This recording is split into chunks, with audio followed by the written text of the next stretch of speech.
ça va vous paraître un peu bizarre, mais il faut lâcher l'idée qu'il faut transformer l'échec en force. Dans un premier temps, il faut accepter de se laisser glisser dans cette espèce de puits sans fond qu'est la sensation d'échec. C'est très particulier, c'est très individuel, chacun va le vivre à sa façon.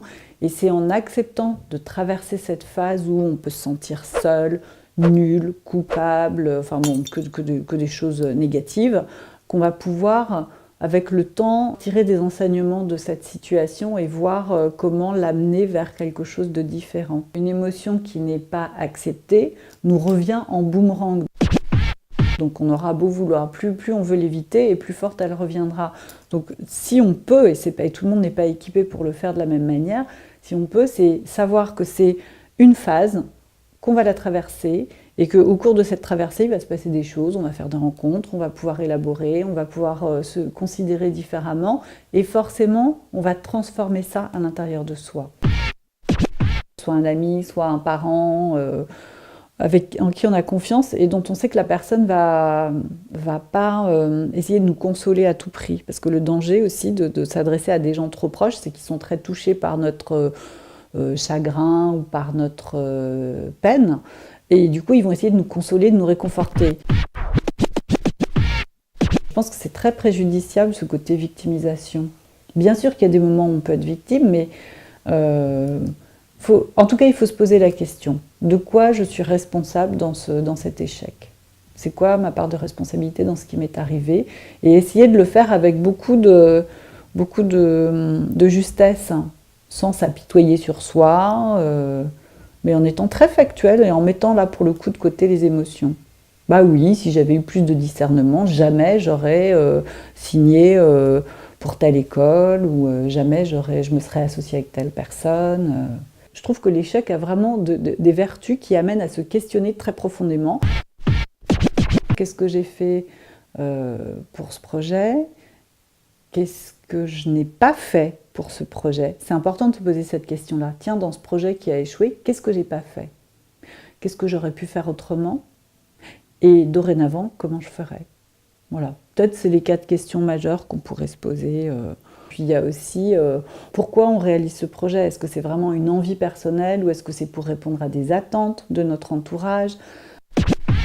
Ça aussi, ça va passer. C'est comme tout, sur le moment, on a l'impression que c'est que ça et que notre vie se résume à uniquement cette espèce de chaos qu'on vit. Et puis on se rend compte que ça passe. Donc ce qui peut aider, c'est de se dire, bon, ok, là c'est vraiment horrible ce que je vis, mais qu'est-ce que je sais de comment je verrai ça dans 3 mois?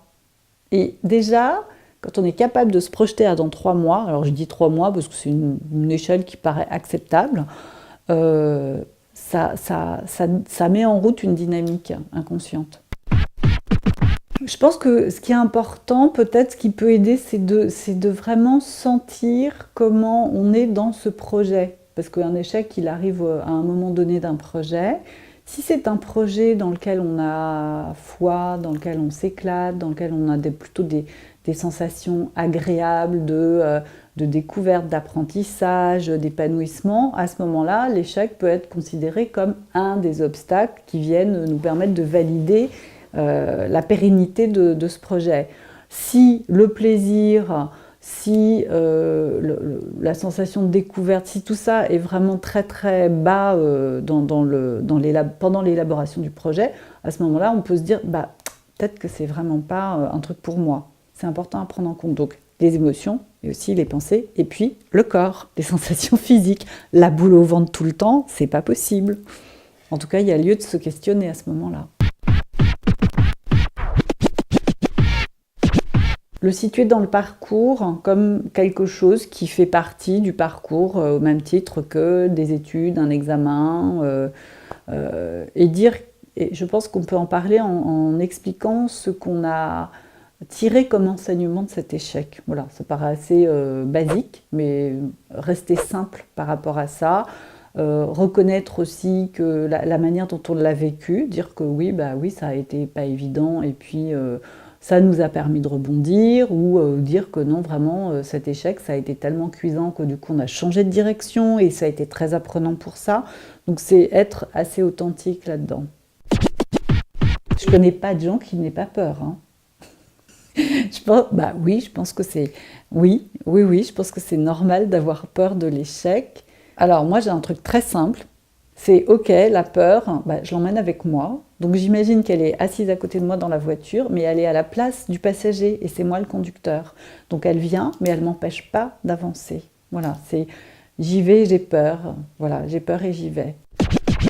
La peur fait, elle peut être dynamisante aussi cette peur, mais je pense pas qu'il y ait de choses, de grandes choses. Enfin, quand je dis de grandes choses, c'est pas forcément des projets extraordinaires, hein, mais de choses différentes qui soient faites sans une légère appréhension, qui peut être aussi appelée de la curiosité. C'est vraiment à doser. Oser. Oser faire des choses différentes, allez-y, même si tout le monde autour de vous vous dit mais non, c'est pas bien, faut pas le faire, machin, si dans votre ventre, voilà, si dans votre ventre vous sentez que ça dit oui, mais faites-le, suivez vos intuitions et quitte à vous planter, c'est pas grave, c'est vraiment pas grave, tant que vous êtes en capacité d'accepter de vous planter. Mais vraiment osez, parce que sinon la vie elle est trop ennuyeuse.